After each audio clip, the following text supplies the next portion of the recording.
Congratulations. Good job. Good job. Hi. Good morning. Welcome, Mr. President.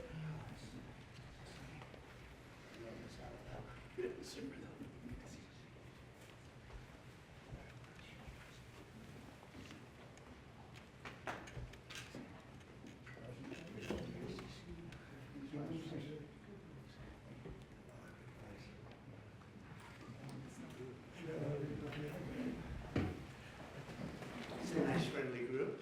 Lovely. Well, we're in a very good mood. We just had the highest poll numbers I've ever had. Ever.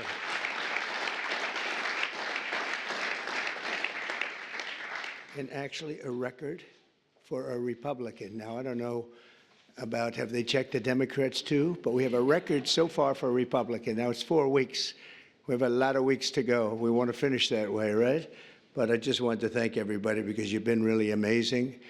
The job you've done has been incredible in terms of this 4-week period. It's been a very somewhat historic 4 weeks, and we have a couple of things in the works. We're negotiating with Russia, Ukraine, trying to get that horrible situation over with. It's terrible. It's just so terrible. I see pictures that you fortunately don't get to see. You don't want to see them. And that is a killing field. You have young soldiers being killed, thousands a week, and we got to get it over with. It's bad for Russia, and it's bad for Ukraine, and it's bad for us on a humanitarian basis. I've had very good talks with Putin, and I've had not such good talks with Ukraine. They don't have any cards, but they play it tough. But we're not going to let this continue. This war is terrible. It would have never happened if I were president, but it did happen, so I got stuck with it, and the whole world is stuck with it. And right now you have a country that has its cities, they look like demolition sites. Those beautiful towers, those 1,000-year-old golden domes that were so beautiful, the most beautiful in the world, they say, they're all in smithereens. Millions of people are killed, I think far more people than anyone understands. And we have people that better get to the table and get it ended. Should have never happened. It would have never happened. But I'm delighted to welcome America's governors to the White House. You're amazing people. Even the Democrats are amazing people, some of you. And we've worked together. Actually, we work very well together. I can't think of anybody. You know, there's one or two, yeah, that it doesn't work out so well. But that's sort of normal. But I do want to welcome you, and I want to let you know that anything I can do, I'm here. I'm here for you. And we can do a lot. I do want to say that I left a great place, North Carolina, and we're really working hard there since I've been in. For 4 weeks, we've done more than they've did in all of the period of time. And FEMA was a disaster. FEMA wasn't there. They didn't do the job, and it was a terrible, terrible situation. I've never seen anything like it. And then they actually, when they did get there, a very small group, they chose anybody with an American flag or the name Trump on the front of the house. They would sort of skip that house very nicely. And it was just a disaster. And we've done it the other way. And we're working with a very nice person that we've had good relationships, the newly elected Democrat governor, who's here, I assume, is he? Okay, thank you very much. We're working well together, very well together. And we're not using FEMA so much, but it doesn't matter as long as we get the job done. But the people are becoming very happy. So I want to thank you very much. Great job. But we are, and I'm of the opinion, I understand FEMA very well. We had a good situation with FEMA, but it was a very expensive thing to do. And I really believe when there's a natural disaster, a hurricane, a tornado, or whatever it may be, you're very capable people. It's called you fix it. You take care of it yourselves. You don't have to call some faraway state and have people planed in from areas that they have no idea. They come in from Alaska to help you in Florida. They say, boy, this is hot here. This is, by the time they figure it out, everything would have been fixed. It's not a good situation. It's very expensive. You spend at least twice as much. They don't negotiate. They go out and hire local contractors, and they have no idea who they are. And I'd rather have my governor from South Carolina, Henry. I'd rather have Ron. I'd rather have from Florida. I'd rather have, if I could name just about everybody in this room. I'd rather have you do it. You'll save a lot of money. And we'll send the bills. We'll pay, I think, far less. We have to have you have a little bit of skin in the game. Otherwise, those bills will be much higher than they're supposed to be, especially with a couple of you in this room who I know will get bills that you wouldn't believe, record setters.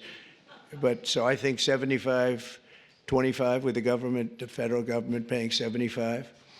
And we'll go right through to probably either go through Commerce, maybe go through Marco, because Marco's very good with money. I don't think I'm going to give him to the environmental gentleman, Lee Zeldin here, because Lee's going to say, what's this all about, huh? They gave me this too. You have found some big stuff, by the way, some big fraud. You have, as he said, this one's not even explainable. We're talking about billions of dollars, so great job, Lee. Really, it's sad, but it's a great job you've done in a very short period of time. But I think Marco or Scott or Howard, and if wherever Howard may be, we want to congratulate him. It was a great session. He got no Democrat votes. I thought he's been a Democrat all his life, and he got no Democrat votes. They all called him to apologize. And, honestly, that shouldn't be. But he got approved yesterday. But today I'm delighted to welcome America's governors to the White House, and I've known many of you for a long, long time. And this week we're forging even stronger bonds of cooperation to better serve the American people. I also want to thank the members of my cabinet who have joined us for this meeting, and they really have gone right off the bat. And I also want to thank Senator Thune, because I'm hearing we set a record on approvals. And I was screaming, I thought it was going so slowly. I think we have a record. So I apologize to anybody I screamed at. But no, it was announced this morning. I think we had a record for the number of positions, so that's great. And they're great people. So I'll begin by introducing Secretary of State Marco Rubio. He scares me because he got 99 votes. So that's either unbelievably good, because he's an incredible diplomat and therefore he's Secretary of State and you couldn't have picked it, or I'm a little nervous about you, Marco. And the only vote he didn't get was our Vice President, who couldn't vote because he had just left. So you got 100%. But it really says something. I think it says working together. It's an amazing tribute, I think. I'll let you know about it. I'll let you know about it in about 2 years, everybody. Marco's been great, and he's been in some big meetings with people at the highest level of states that we would say, states meaning other countries that we would have said wouldn't have dealt so well, but they're dealing very well. You have a great group of people with Steve Witkoff and Michael Waltz, and we're making amazing progress. I mean, we've made more progress on that situation, which is Ukraine, than they have in 3 years. Again, it's so sad that it began, but we're also working very hard in the Middle East. Another one that wouldn't have happened, we would never have had, that you wouldn't have had October 7th. They had no money. Iran was broke. We had sanctions up on Iran that nobody's ever seen before. They were literally broke, and they were not giving any money to Hezbollah, to Hamas. And how about Hamas yesterday with the babies? How about that? We're going to take that. We're going to continue to take that. I don't think so. But I want to just thank you, Marco, for doing a great job. And Scott, you also. Scott went all the way to Ukraine. I said, don't do it. That's why they have telephones. But look, it's always better to meet in person. But I just didn't feel that it was good. And it was dangerous. You saw things on that train ride that you didn't like, I understand. It's a pretty dangerous ride. The long ride, how long was that? 10 hours. 10-hour ride. That's after you get there. And a very dangerous journey, but he wanted to do it. He's a patriot. He wanted to do it. It's better to do it than it is with a telephone. Always better. I always say it's much better to meet in person, but that was dangerous. I like him. Therefore, I didn't want him to do it. If I didn't like him, I would have suggested he do it. In fact, I'd say, go back today and let's give it another shot. But I hear that they're going to agree pretty much with what. But that's not the big thing. The big thing is getting it done. and we'll get it done. Also, somebody who's been so popular right from the beginning, very, very little opposition, but she's fantastic. She was the Attorney General of Florida for 8 years, highly respected, and just an amazing person, amazing leader and woman, Pam Bondi. Good, Pam. How's it going? Good? You got enough work? You got a lot of work over there, I'll tell you, man. She's going to be unbelievable. I don't even think about it. Interior Secretary Doug Burgum. And Doug, I don't know if Doug's here. He was last night. Oh, good. You just disappear right into the woodwork, huh? Doug is a man who made a lot of money, actually, but in technology, sold to Microsoft for a lot, and decided he wanted to do a Trump thing, and he did, and he won easily. And he became a great governor of North Dakota, and really good. And he was all of a sudden thrown into the oil business, right? And he took that to a level that nobody ever thought possible. The job you've done there has been amazing. And I watched he ran, and I said, I like that guy. He was one of the few that didn't hit me. He was after my position, but he never said anything bad about me. I said, okay, that's one checklist that we have good. You know, it's one of the ones, but he was an amazing governor, and he really became an expert on energy. And when I was with him, I realized I wanted him someplace. I didn't know exactly where, but I thought it would be the Department of Energy. I kept talking because the state has done so well. And I said, look, I want you to just hold it, and I want to put you there. He said, sir, I have somebody much better than me on energy. Who? Chris Wright. I said, who the hell is Chris Wright? He said, is Chris here? I don't even know. Is Chris here? Hello, Chris. Boy, am I giving him some build-ups. I did the same thing last night. But he's the top guy in the whole, they say, on the planet for energy, in all forms of energy, even clean, beautiful coal that we're going to be using like Germany does now. They're opening up a plant a week. And they're opening up in China more than, somebody told me, 2 plants a week, you know, but we're supposed to use the wind, which doesn't work.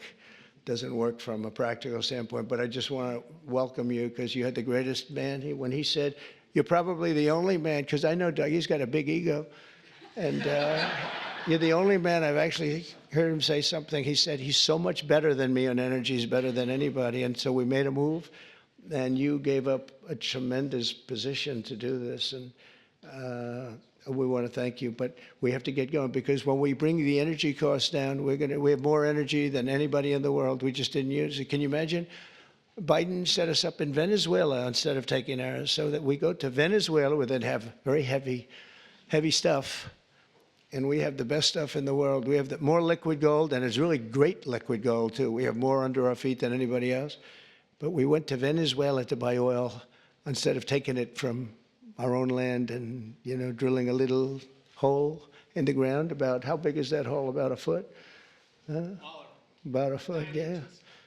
We drill a little tiny hole, and we could have taken it instead of all of the problems. And then we've made Venezuela strong again. You know, they've given them a lot of money. They never thought they were going to have so much money, and all the people are leaving. So you're going to have one guy sitting there with a lot of oil under his feet. That's not a good situation, but we're having talks about that whole mess. What a mess. That was another one that was done. He was ready to quit. He was going to be out. Marco, you know that better than anybody. Marco's been very staunch against what took place there. And we were going to have that in any form we wanted it. But Biden made them strong. It was the worst administration in history, and I say that with a lot of Democrats, but I think you believe it too. You can't say it, but you believe it. But I just want to thank you, and if you get those prices down, you know, that's what caused inflation, the energy. I mean, the spending, but I think even more so the energy. The energy went up. They stopped the oil leases. They stopped a lot of things that we were doing, and then they went back to what we were doing as much as they could because the prices were going through the roof. Remember that initial surge? It was brutal. And they went back. They let any rig that we had up just drill, you know, and they ended up doing similar numbers, but we wouldn't have been at those numbers. We would have been double or triple those numbers. Those were from years ago. But energy caused our problem. But I just want to thank you for recommending him. And what we've done is he's the head of Department of Energy. He's Department of the Interior. And it's really screwy because the Department of the Interior has all the energy, other than some nuclear energy that you're in charge of. But he has all the energy, has all the land, all the great places, best. We have more than any other country in the world, and he's in charge of it. The problem is he can't drill. And he drills, but he has no land. So what do? We said, I have an idea, let's merge them. So we merged them intellectually. I don't know if we did it legally, but we did it intellectually. So now he gives up the land and he gives up the drillers, and you're going crazy, right? You're going wild, and you'll do it beautifully, environmentally well, Lee, we'll make sure. But we have a lot of things, but we had a merge. I always wondered, why doesn't the Energy Department do more? And they didn't do more because they don't have any energy. It's the craziest thing I've ever seen. We'll probably have to make maybe even a change in that, somehow merge them or do something, because it's pretty tremendous what you're going to be able to do. Agricultural Secretary Brooke Rollins, who's so fantastic, and she's been at the head of so many different things and loyal from the beginning. She even opened up when we had a rather shocking defeat. She opened up we call it an institute. I've never seen anybody raise money like her. She raised hundreds of millions of dollars on this fabulous thing. But I said, look, we want to win another race because I think it's really important to win twice. And I won 3 times, if you think about it. So but it's only the Republicans smile when I say it happens to be true. But Brooke has been amazing, and it was really tough because this last election, I go to a person and say, sir, I just gave you $10 million. Oh, where did you give it to? I gave it to Brooke. You gave it to Brooke. She's spending it on policy. We don't have to worry about policy. We have to worry about getting elected, right?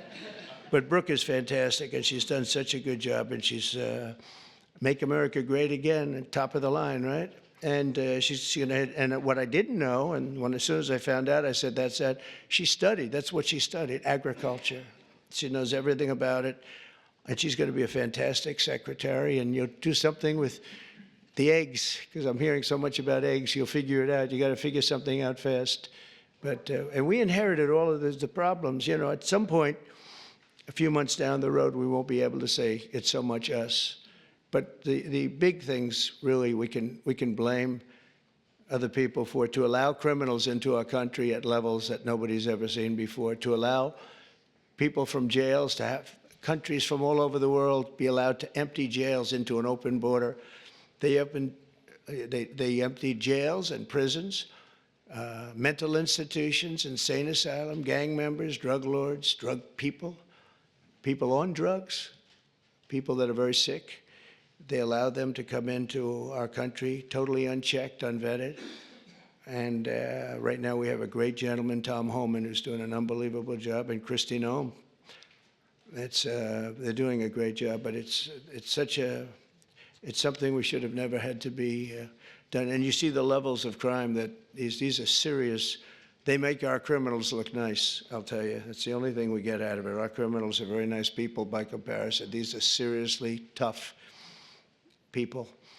The various gangs, whether it's MS-13 or the Venezuelan gangs, they're as tough as nobody's ever seen toughness like this.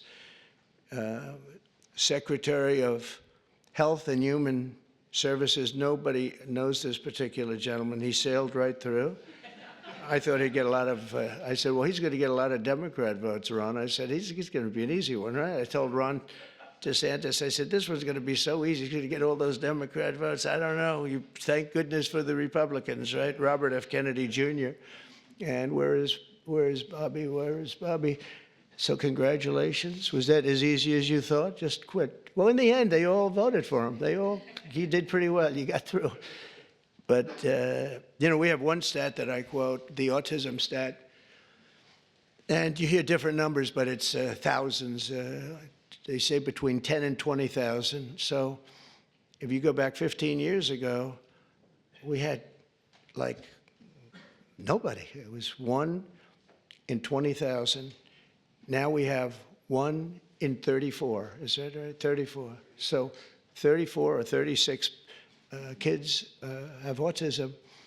And if you go back, I guess 18 years, that whenever that was done, it was 1 in 20,000. So we got from 20,000 to 34, 36. That's unbelievable. So there's something wrong. There's something wrong. We've done something wrong. There's something, you're going to figure it out. Maybe it's a spray that we spray all over the place that nobody else does, other countries don't. The Pennsylvania Dutch, they don't do anything, and they're amazingly healthy.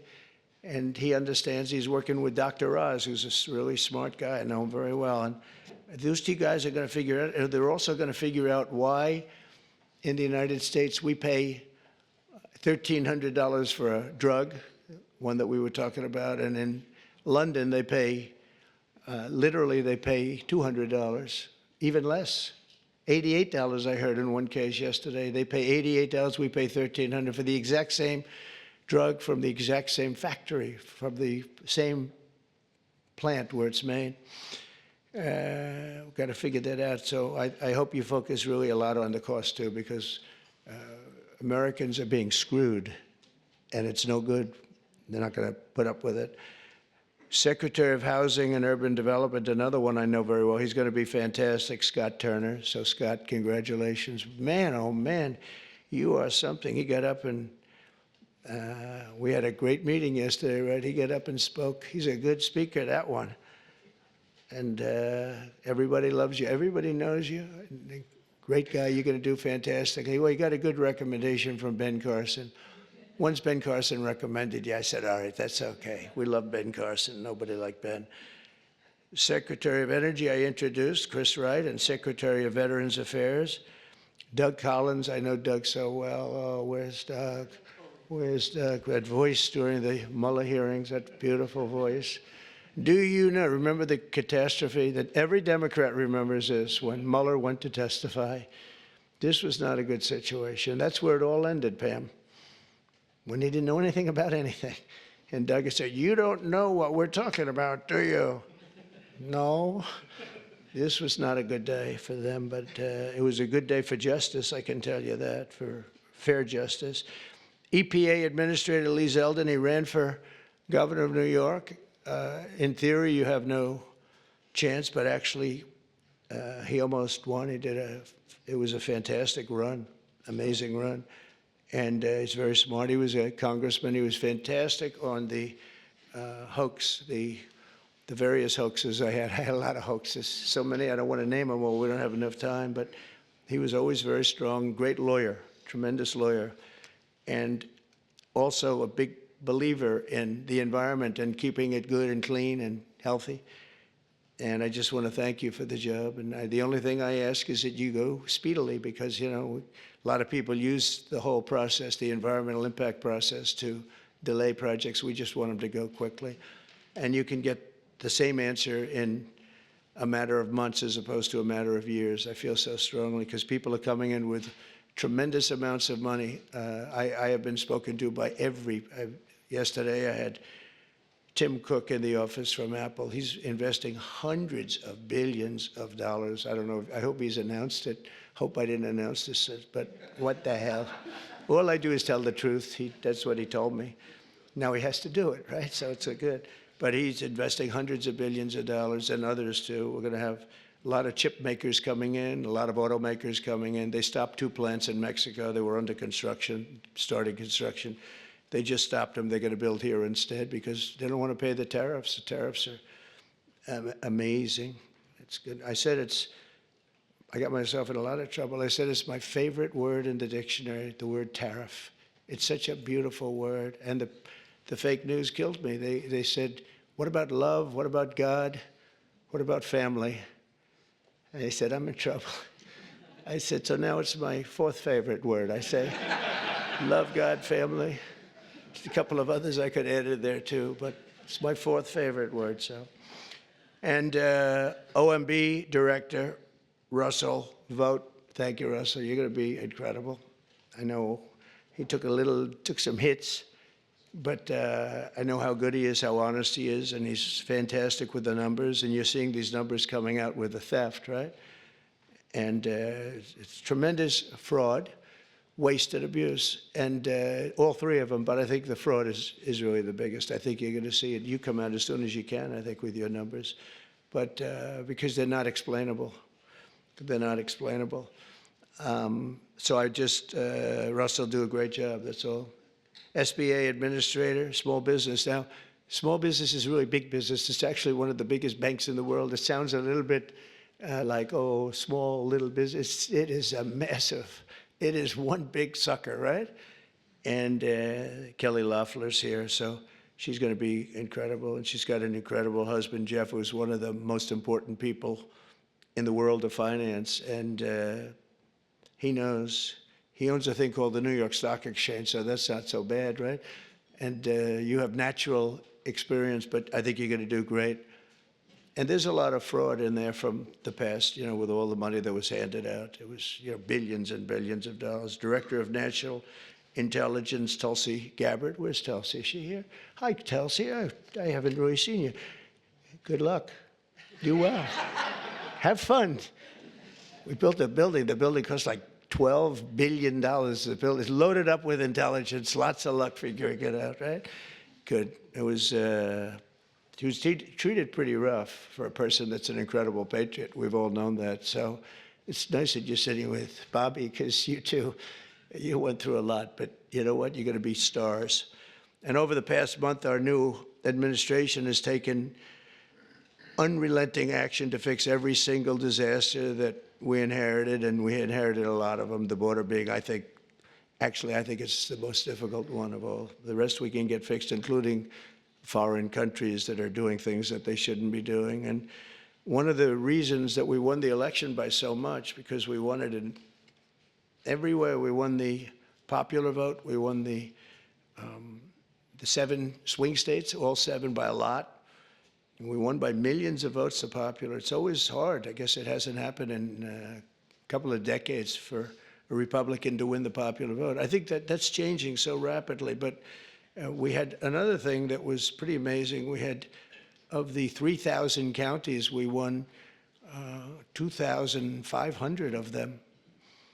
And the Democrats won 500. It's a lot. They've never seen anything like it. It would actually, you would have thought that the numbers would even be much higher. When you win 2,500 counties to 500 counties, that's, when you look at the map, you've all seen the map, the one that got certified and came out just recently. It's like almost totally red. And it's my honor. We're going to just work it out. But we've really become the party of common sense, and I think it's important. I think it's important for the Democrats' common sense too. We're going to deal with you, and we're going to deal on a common sense basis. And I know a lot of you agree with a lot of the things. I don't know, sometimes you're not allowed to say it, unfortunately, but I think we'll be all better off if everybody says it. That includes Republicans saying the right things. So on day one, I declared a national emergency on our southern border to stop the invasion of our country, because we were being invaded. Millions and millions of people. I figure 21 million people, and of that, 2 or 3 million were criminals. And many of them were people that countries didn't want. They would put them in these massive, large caravans. I came up with that name a long time ago. That's what it is. It's a caravan. And these are people, in many cases, they might not be criminals, but they're people that the country didn't want. They didn't work. They didn't. They needed help all the time, or they needed assistance, or whatever. Our country's got a lot of people in it right now. And we're going to make sure that everybody's treated fairly, but we got to change it. It's the most difficult problem, I think. Additionally, the heroes of ICE have been really hunting down the really bad ones, and we are going, they're incredible people, ICE. They were being shunned by Biden. They were being mocked. And let me tell you, these are tough men and women. But they're tough. They'll see like a MS-13 band of thugs out on Long Island, and they'll bring up the paddy wagons. They get in, and they'll say, no, one of them, 2 of them, killed 2 young girls in Long Island. For some reason, they like Long Island. MS-13 loves Long Island. I don't know what that's all about. But 2 young girls walking to school, 16 years old. In the morning, they were accosted by a group of MS-13 thugs, and they They don't use guns as much. They use knives. They like using knives, and they cut them up, cut them into pieces, and left them, and killed them, cut them up into pieces, little pieces. And they used knives because it's more painful. And ICE went in. They have no fear of these guys. They went in and they just knocked the hell out of them. And they'll go into a pack. They call it a pack, not like a political pack. Political packs are slightly nicer. But a pack of these MS-13 people or Tren de Aragua people from Venezuela, and they'll just walk in. It's all you'll see is fists going for 5 minutes, and then you'll see these guys walk out, and they got them between their legs, and they're bringing them, getting them the hell out of the country. These are rough people that we have to deal with. But ICE is incredible. Border Patrol is incredible. Law enforcement, the people in law enforcement, we make their job so difficult by allowing people like this into our country. We just shouldn't do it. So I've just designated the group from Venezuela, Tren de Aragua, as a foreign terrorist organization. I mean, they in Colorado, they went and other places, they literally take over. They're like me. They're in the real estate business. They take over real estate. And they literally take it over. They just claim it. And they tell tenants to get the hell out if you don't get out. They had one case where a guy called the cops, and they went in, "You call the cops?" "Yes." And they cut off his fingers. He says, "You don't call them anymore. You cut off the other fingers on your other hand." These are not nice people.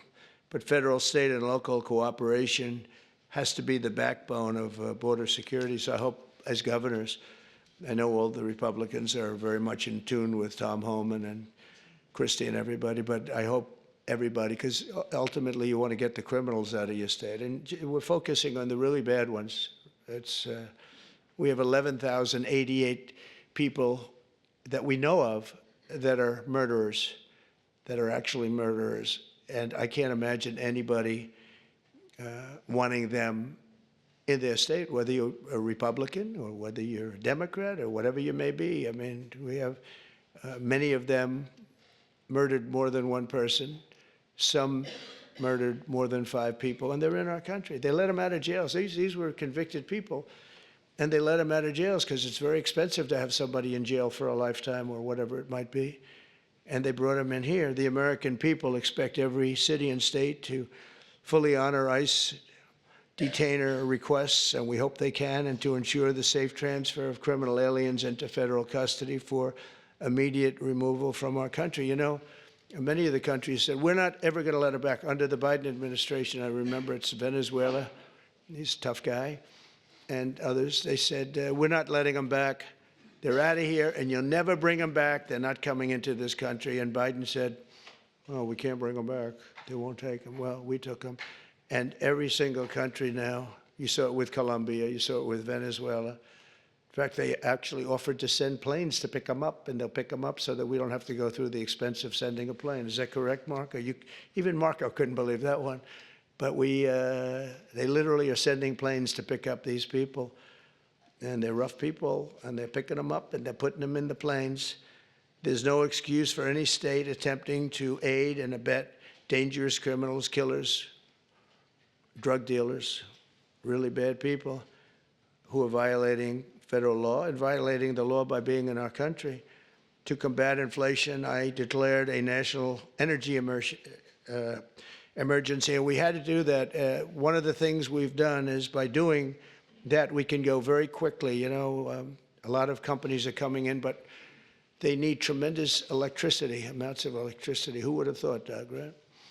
But they need more electricity for AI than we have right now in the country. In other words, we have electricity now for the whole country. They need that just for that one industry. So they're coming in with, and we're going to be leading. We're now leading on that. We've really opened it up, and I hope it's good.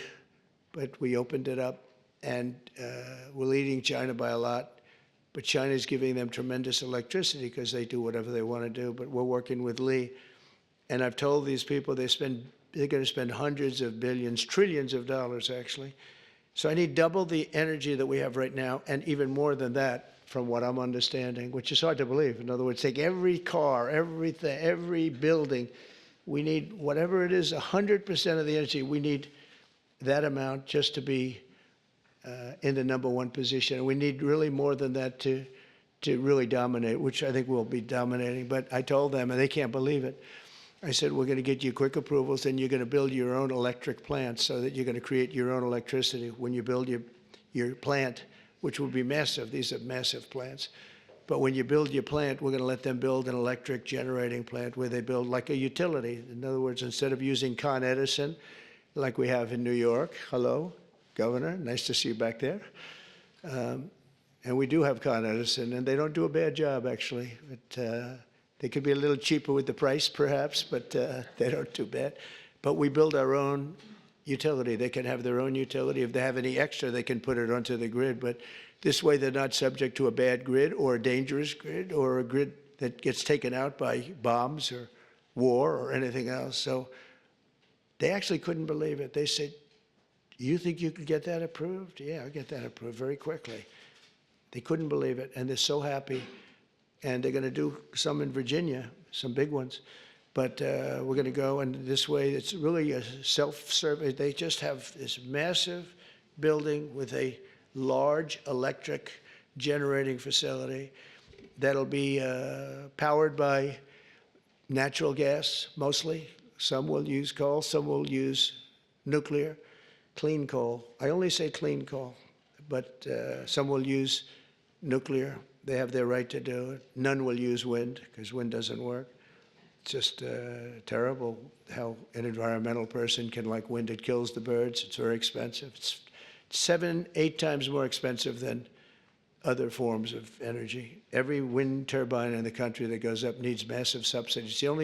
It's really the only energy that needs subsidy, essentially. The solar's doing okay. So it's the only one. But to combat inflation, I declared that national energy emergency, and we're going to unleash the liquid gold under our feet to bring the prices way down. That's going to happen. And again, we're going to have a big part of that's going to be natural gas, which is very, very clean, and clean coal. We're going to do as many forms of energy as we can. And it's going to be something I think everybody knows, and you're going to call me or anybody else if you have difficulty or problems, but you're going to have levels of business being brought to this country that you've never seen before. The tariffs are bringing them more than anything else. The country's bringing them, but the tariffs are bringing them. They hadn't been here, and we're creating tremendous tax incentives. But the biggest incentive is they don't want to pay 100% tariff or 200% or whatever it may be. And as you know, we're going to be announcing tariffs on cars from foreign countries of 25%. That'll be done in probably April 2nd. I was going to do it April 1st, but I said, I don't like that date. It's going to cost a lot of money to wait one day. You know, I don't know. What do I do there, Pam? Maybe should I do it just April 1st? It costs a lot of money, that extra day, Marco. You figure what that costs. Let's do it April 2nd, right? I just don't want to take the abuse.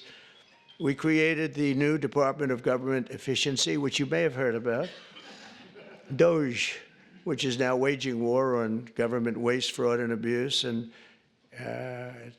we've begun the largest deregulation of industries and other things. It's proper deregulation that has ever done. I lead the way on my first 4 years. We did more deregulation than any other president in history. And I brought a little list along that I thought I'd just read some of the places when you mentioned DOGE, some of the places that this money has gone. And these are the ones that I feel I could read. There are some that are so nasty and dirty and horrible that I don't want to really read them because I assume they have television on. I have a guarantee they do. I let the press in today because we have nothing to hide, right? It's much better. They said, do you want to let the press in? I said, why not? You think Biden would do that? I don't think so.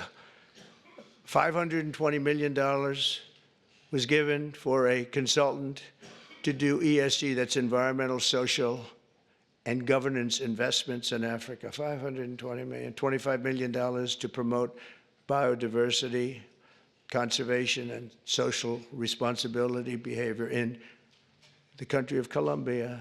$25 million, $40 million to improve the social and economic inclusion of sedentary migrants They have no place in particular they were thinking of. There is no location. The money was sent out, but they have no idea where it's going.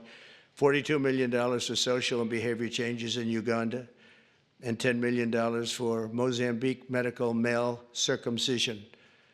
People that want to be or have to be circumcised in Mozambique. $14 million for improving public procurement in Serbia.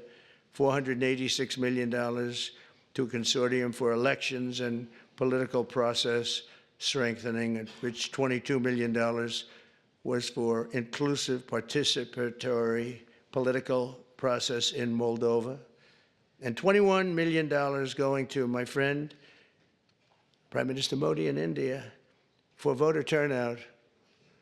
We're giving $21 million for voter turnout in India. What about us? I want voter turnout too, Governor. $29 million to strengthen the political landscape in Bangladesh. Went to a firm that nobody ever heard of. Got $29 million. They got a check. Can you imagine you have a little firm, you get 10,000 here, 10,000 there. And then we get $29 million from the United States government. There are 2 people working in that firm. 2 people. I think they're very happy. They're very rich. They'll be on the cover of a very good business magazine pretty soon for being great scammers. $20 million for fiscal federalism, and $19 million for biodiversity in Nepal, and $47 million also for improving learning outcomes in Asia. Asia got a lot of money. $50 million plus another $50 million for condoms for Hamas. They gave $50 million, and it worked out so well, they gave another $50 million a little bit later. Condoms, $100 million for Hamas. And we're also uncovering outrageous incompetence and fraud in the Social Security, and I read this last night, so Governor, you're going to be bored hearing this, but you know, you never get bored because it's not possible to even believe it. So if you live 100 years, it's a long time, but let's assume that they had millions and millions of people living, because they have like 10 million people in the Social Security living, but let's go over 100. So now you're more than 100 years old. We have 4.7 million Social Security numbers, people from the age of 100 to 109. So if you're 100 to 109, we have 4.7 million people on our Social Security rolls, right? That's a lot of people. I knew one guy was 100. The great Lenny Litwin, he was a builder in Manhattan. He lived to 103. You knew him. He was one of the greatest builders. He was so happy. The reason he lived, he loved building. He'd build a building a year, right? Never had a problem.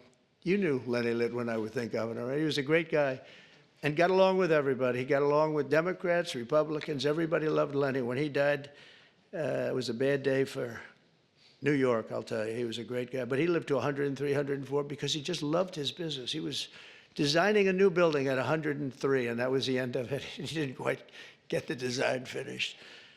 But you had 3.6 million people aged 110, substantially older than good old Lenny.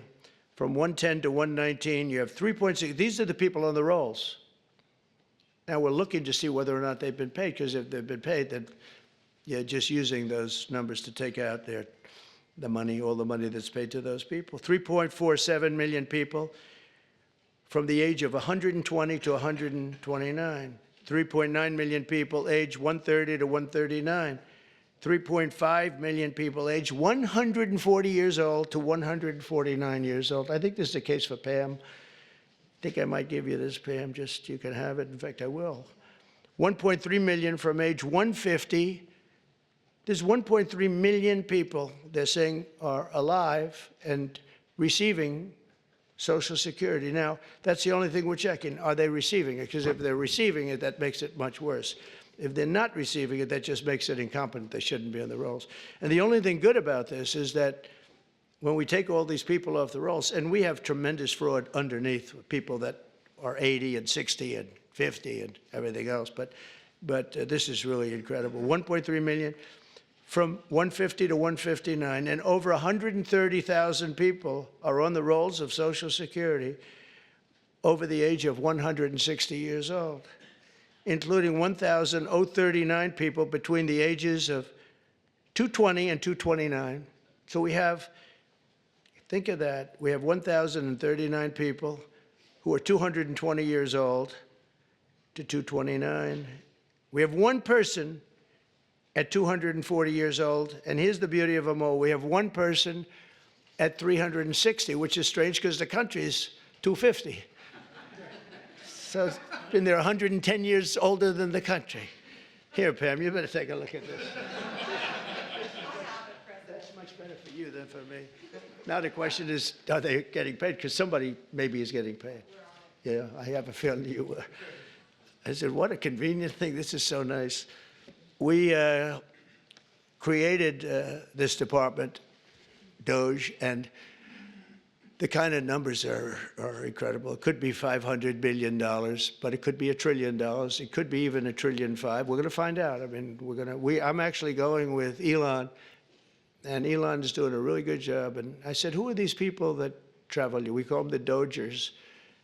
And I said, what are they? He said, they're generally young people with extremely high IQs who are very good with computers, because you have to be good with computers. So when one of these scammers talks and tries to tell them why it's perfect, they said, no, it doesn't work that way. You know, it's very hard to talk them out of something when they have you.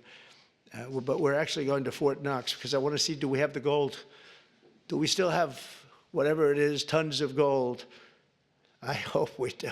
Wouldn't that be disappointing? Fort Knox. You grow up hearing about Fort Knox. You can't get in. You can't even see it. Nobody sees it. You go there and the place is dry. Would that be terrible? There's another one. Maybe you should go with us to that one. But we're going to go in there pretty soon.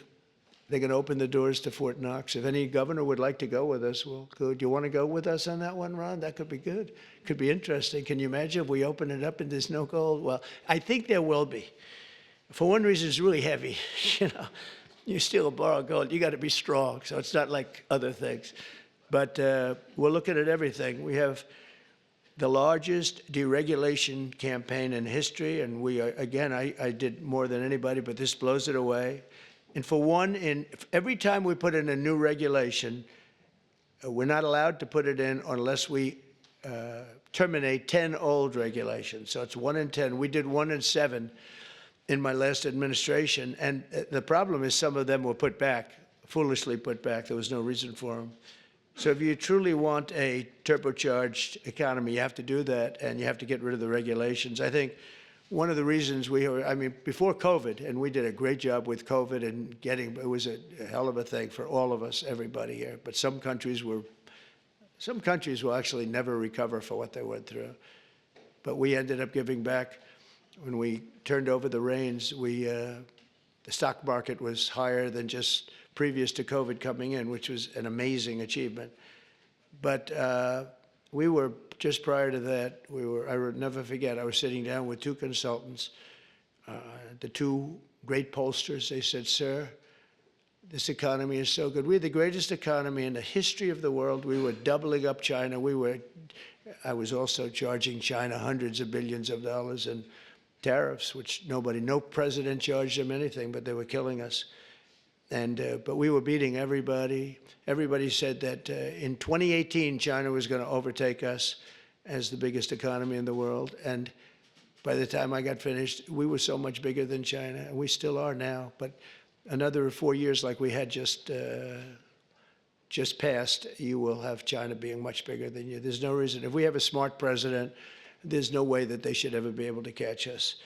But this pollster said to me, sir, if Abraham Lincoln and George Washington came back from the dead and they ran as president and vice president, they'd never be able to beat you. I said, thank you very much. The next day I go into my office and a group of scientists are sitting there. Sir, would like to tell you there's something very bad happening in China. There's dead bodies all over the place. And that's the first time I heard the word pandemic in a long time. And that's where it started. And you know where they were? All around the Wuhan lab. That's why from day one, I was saying they had little slits like this. You saw them from the air, from space. And they were just little slits, but they were body bags. They were black body bags all over, so many. And that's where it came from. One other thing, just before we leave, I think you should do this. If I mean, for my safety and security and for the good of our nation, you should do it anyway, regardless, even if it costs 10 times more, but it actually costs you just a tiny fraction. If you went to paper ballots and you're voting, and I would hope that every Republican would, so it costs exactly 8% of what the machines cost. These machines, they got something going. They get business. It's amazing. So paper ballots, and paper is very sophisticated today. Paper, it's called watermark. It's impossible to copy, impossible to cheat. It's actually hard to believe that a piece of paper is highly sophisticated, but it's watermark, and it's very, it's amazing actually when you see it. You can't cheat. But if you went to paper ballots and same-day voting, and if you went to voter ID, and also one other thing, you want a proof of citizenship, those four things: proof of citizenship, voter ID, paper ballots, one-day voting. And if you went to two-day voting or three-day voting, but some of these states, you had 64 days. You know, California just finished up just a short while ago. They were voting a week and a half ago. They're trying to finish them up. And other states too, they were weeks after the election. I mean, if that were a close election, you'd have to wait for weeks and weeks and weeks. You got finished fast, Brian. Thank you for your help. We did very well in Georgia. That was very nice. But some of these states, if you had a close election, you wouldn't know who won. And then, you know, once that happens, then you really never know who won. But you would save tens of millions of dollars, forgetting about right, wrong, and security, safety, our country, our Constitution, and all of these. Number one, you'd have a much safer election. Number two, everybody, you'd know the results of your election by 10 o'clock. Everybody, it's a beautiful system. It's boxes of 5,000, boom, boom. And you can go and examine each box. It's so simple and so good. I did ask Elon, because he knows more about computers than anybody I know. I said, what do you think of the voting system? He said, computers are not meant for voting. It's just not a good, it's too many transactions taking place too quickly. It's just not, he said, honestly, and I've gone to the best people, the smartest computer minds from MIT, from others. My uncle was a professor for 41 years at MIT, and a brilliant guy, and I got to know a lot of the people up there. And they will tell you that the most secure way that you can secure the election, and probably the fastest way, because there can be very little hanky-panky, is paper ballots. Can you believe it? So I hope, Sarah, that certainly the Republican governors, but if you want to save a lot of money, you go to paper ballots. It'll cost you 8% of what the costs are now. And that's based on a good deal for machines. And then when you go through the days and weeks and months of waiting, France had mail-in ballots. Anytime you have mail-in ballots, you're going to have fraud, without question. And France had it, and they went back to paper ballots. And I saw their election, and their election was over at 9 o'clock, and their numbers came in at 10:05. And there were no complaints. There was no, they had a winner, they had a loser, 39 million votes, and it was done. We're one of the only people that has now mail-in voting, one of the only countries that has mail-in voting. Remember Jimmy Carter when he did a commission, and I think they had Scoop Jackson, they had some, at the time, big senators, and their conclusion was, if you have mail-in voting, you're going to have massive fraud. And we had it in New York with the congressional race. Remember the congressional race? It took them forever like 6 months later, they declared, who was it, Jerry Nadler or somebody? They declared him the winner, 6 months later. But it was somebody. Oh, no, it was the woman, the congressman. I won't mention her name. But she won, but she didn't win. And it was really very sad to see that whole thing. Democrat, that was a Democrat and a Democrat. That was a primary, but they had the mail-in voting. It's just a disaster. So it's very, very expensive. If you want to save money, if you really believe that the computers work, which they don't, but if you want to save a lot of money, all you have to do is go to paper ballots, and you'll be cutting it down by millions and millions of dollars. So America will take off like a rocket ship. You're going to see things. It's so great for the governors. And Democrat governors are going to have, you're going to get the benefit of this. You're going to be opening up plants, and you're going to be, I hope we have enough people. We're going to and we want people to come into our country, by the way, I do, but they have to come in legally. So we need people in the country, but they have to come in legally. 2 weeks ago, I signed an executive order banning men from playing in women's sports. Many Democrats are fighting me on that. I hope you continue, because you'll never win another race. And it's just crazy. If you look at what happened with the boxing, if you look at what happened with the weightlifting numbers, where a record that hadn't been broken for 19 years got shattered. But, they put up an eighth of an ounce here, an eighth of an ounce there, and it's 218 pounds or whatever, a lot. And hadn't been broken in 19 years. And then guy walks up who transitioned. He transitioned. And he knocked out that record by about 100 pounds. That will be a record not going to be broken again in a long. So we put a ban on it, and to protect women. I mean, the women, if you watch the Olympics, you had 2 transitioned people that were fighting in the women's boxing. They have women's boxing category. And if you saw that, it was brutal. What happened to the Italian woman was a really good boxer. After one punch, she said, no more. I've never been hit. It was a left. It was not even it was just a left jab. She got hit so hard, she said, I can't do it. They forced her to go out. No, go out again. You'll do it. Goes out again, gets hit again. No, that's it. She didn't want to die. And it's crazy, but the NCAA has complied immediately, by the way. That's good. But I understand Maine. Is Maine here, the governor of Maine? Well, are you not going to comply with it? I'm complying with state and federal laws. We are the federal law. Well, you better do it. You better do it, because you're not going to get any federal funding at all if you don't. And by the way, your population, even though it's somewhat liberal, although I did very well there, your population doesn't want men playing in women's sports. So you better comply, because otherwise you're not getting any federal funding. See you in court. Every state, good, I'll see you in court. I look forward to that. That should be a real easy one. And enjoy your life after governor, because I don't think you'll be in elected politics. Every state has a responsibility to comply with Title IX. They have an obligation, a legal obligation, and we'll be enforcing aggressively, and we're going to be protecting our citizens. We're going to protect. So just to end, this administration has been fighting for parents' rights and universal school choice. We want to do something that I think many people in this room want, and even if you don't, I think you do want it, but you might not be able to say it. We want to move the schools back to the states, so that Iowa and South Carolina and Georgia and all these states can run your own school system. And you'll do a fantastic job, Kim. You're going to do great. I mean, I use your example because you're so much into the education, done a great job with school choice, and you'll do your school choice. That'll be the easy thing. But we want to get it back, take it away. So just some stats. So at last, it's usually we're 38, 39, or 40 out of 40. They take the 40, I guess, biggest, most important, whatever it might be, but 40 countries. And we were 38, 39, and congratulations, but 2 months ago, 3 months ago, we hit number 40. So we were last in terms of education in the world. And we were first in another category, though. We were first in cost per pupil.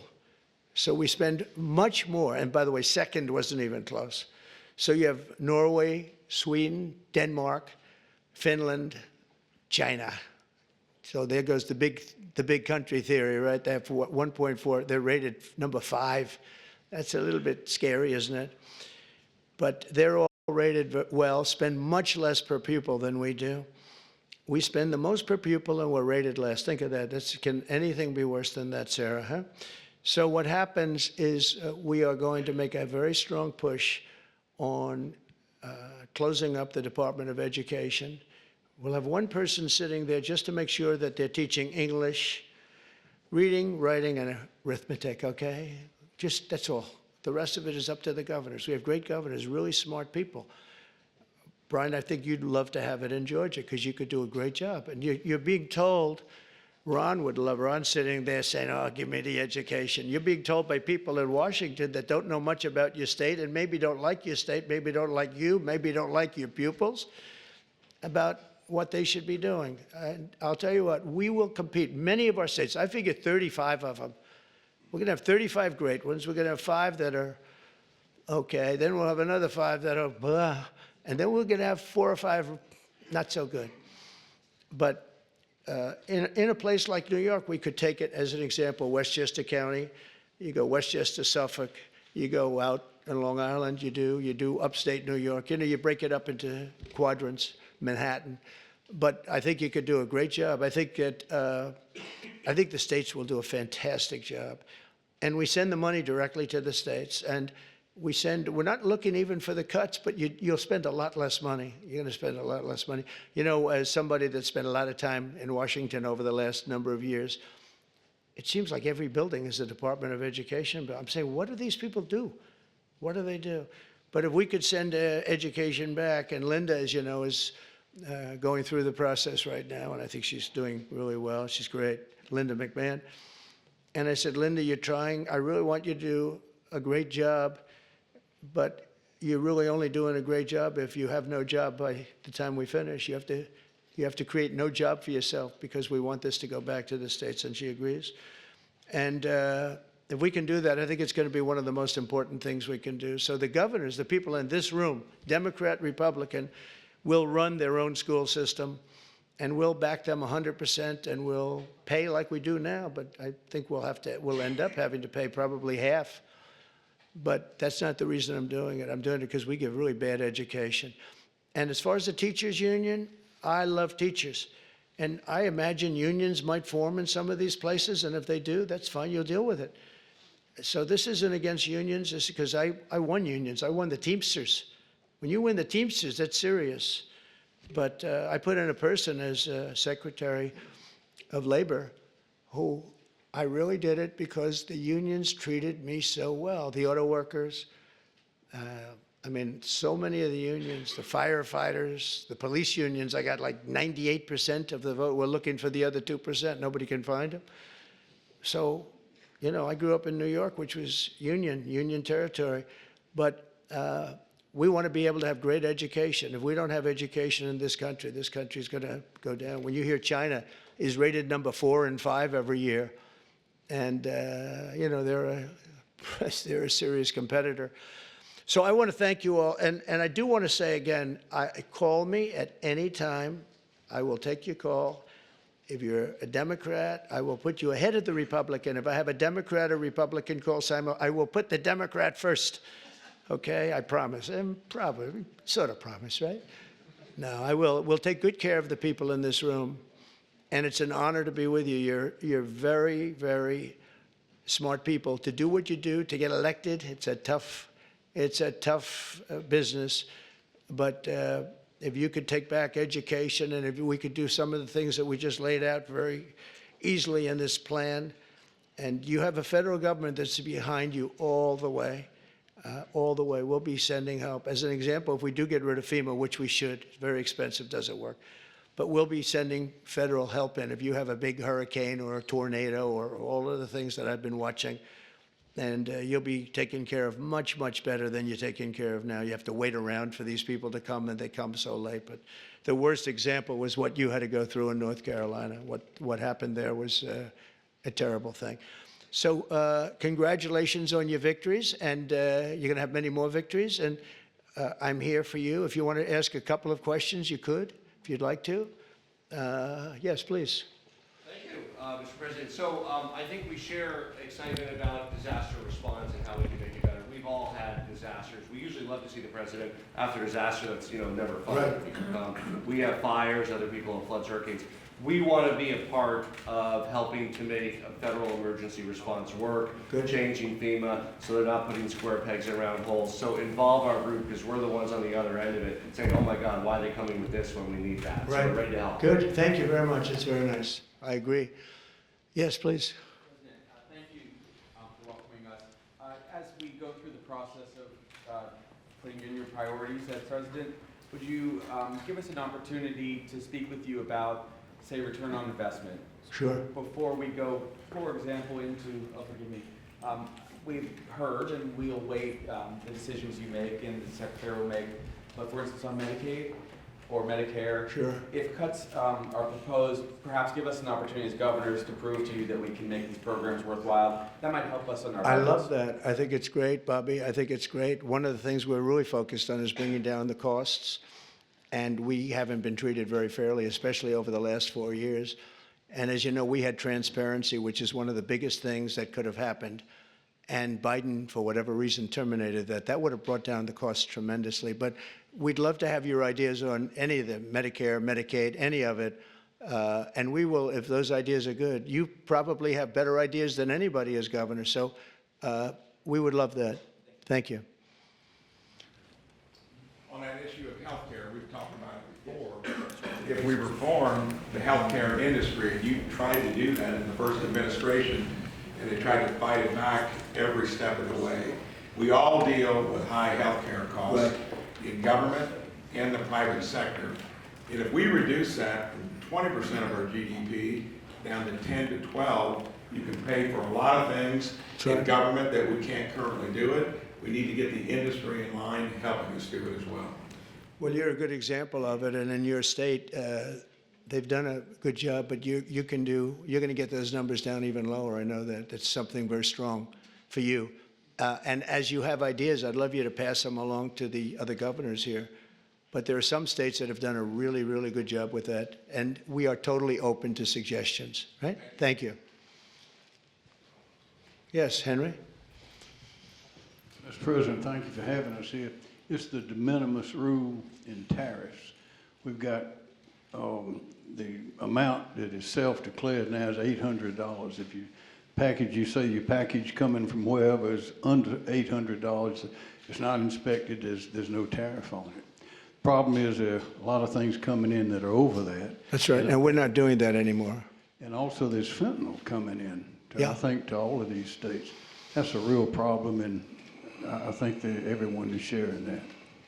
Thank you, Henry. So I had a deal with President Xi just prior to leaving office, but before the election, that President Xi was going to give the maximum penalty to anybody sending fentanyl into the United States. His maximum penalty is death. If you notice that every country that has the death penalty has no drug problem, they execute drug dealers. And when you think about it, it's very humane, because every drug dealer, on average, they say, kills at least 500 people, not to mention the damage they do to so many others, but they kill large numbers of people. China, Singapore, actually there are quite a few, many in Asia, where they have the death penalty. There's no drug problem whatsoever. They come to our country because we have a much softer policy. We give them a slap on the wrist and say, kill a lot of people. So we are going to, I don't know if our country is ready for it. I am ready for it, the death penalty if you deal drugs. You know, you have to set out guidelines like fairly large numbers, et cetera. But you'll have it go down very greatly. One of the things we're going to do is we're going to do an advertising campaign. They're working on it right now, and that's saying how bad drugs are for you. I was speaking actually to the president of Mexico, saying, you know, you can't send the people through your country. And I said, you know, you're not a big drug-taking nation. You send us plenty of drugs, but the people aren't drug-taking. And she said, yes, we're not a consumer nation. That was a very interesting term. And I said, so why aren't you? What are the reasons? Why is it? It's true, Mexico, they don't have a lot of drug problems in terms of taking the drug. He said, well, two things, and a lot of you could do the second thing. He said, we have very strong family values. I said, but so do we. I mean, I see people, they die of a drug overdose. The daughter, the son, the mother and father will never be the same, never be the same. Their life is ruined. Their life is over. I've seen it so much. So we have strong family values, also family members and relationships, just as strong as Mexico. What's the other? Well, we spend a lot of money on advertising saying how bad drugs are for you. And I said, oh, I never learn anything on phone calls. This time I learned something. I said, you know, I never thought of that. Because we set up like committees, And you can't have the death penalty, I guess, but I don't know, someday somebody's going to get sick of it and do it, and you won't have any drug problem in this country.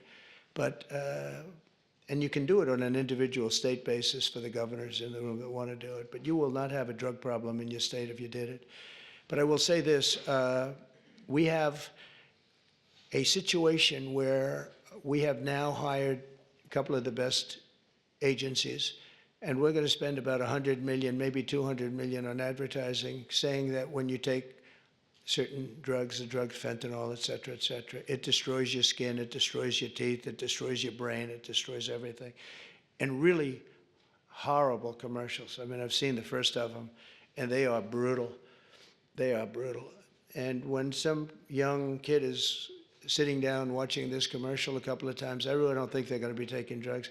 So I think that this is, I mean, this is a big statement, but I think we can drop it 50%, 50, by doing this. And I give her credit. She was talking to me about it, telling me about it. But I knew immediately as soon as she said it, it was not, she didn't have to say anymore. She went on to tell me different things, but it was just the concept of it. And I think states can do that too. If you do commercials talking about how horrible it is, drugs. I mean, what it does, I mean, you look at their skin, it gets eroded, their teeth are, you can tell. I mean, you can see a person that takes a lot of drugs, especially fentanyl and some of the others, the bad ones, the real bad ones, some of them, the heroin. It's unbelievable what it does to people. And we're going to put very, very strong ads. And now that I'm thinking about it, I think you should put on strong ads too. Really strong ads. I think it's an unbelievable thing. We'll all do it. We're going to do it on a national basis, but you can do it individually on an individual basis. And you can also look, I think, you'll have to get rulings in this, but your states have the right to go death penalty also for drug dealers. And, but only do that if you want to get rid of drugs, because if you don't do that, it's a little tough. But I think the advertising will have a huge, I think we can get it down by 50%. We set up, we did great. We got it down 18%. I said, that's not a lot though. Everybody was giving us credit, 18. And 18% to me, we set up committees with the First Lady of the United States on a blue ribbon committee. But they didn't know too much about El Chapo and the various people that we're talking about. It's a smart group of people. But I'll tell you what, the advertising could be unbelievable. And I hope the states do it. You're not talking about a lot of money. You're talking about peanuts, actually. I mean, with $50 million, you could just cover the state. And if you did that, and I'm going to do it, I think we can get drugs way down. I think we can get it down by 50% when you see it. I've seen some of the ads. It's, man, if a person looks at the ads that I saw, they're not going to be taking drugs. So good question. Thank you, Henry, very much. How about we'll do one more? Yes, please. Thank you so much for having us. Thank you. As we've talked as governors, we implement a lot of the social welfare programs, whether it's Medicaid or job training or rental assistance. Each one has different requirements that create cliffs and benefits that make it hard for people to recover. Things as simple as work requirements for able-bodied adults. If we could synchronize across TANF, Medicaid, work programs. Let's make it a trampoline to get people back on their feet instead of a hammock they climb into. I think it's great. I think if you could get together and work together, you'd bring down costs just on that basis. I think it would be really great. Did you want? Go ahead, please. Mr. President, I want to just say thank you. It's two words a lot of times we don't say. Thank you for your extraordinary leadership, your courage, all that you do. And just so you know, even in the state of Nebraska, you're inspiring Nebraskans to get comfortable being uncomfortable, to stand up for what we believe in: faith, family, hard work, the American dream. Stand up and talk about the common sense. So we're incredibly grateful. Thank you, Governor. Thank you very much. I appreciate it. Thank you. Thank you very much, everyone. Thank you.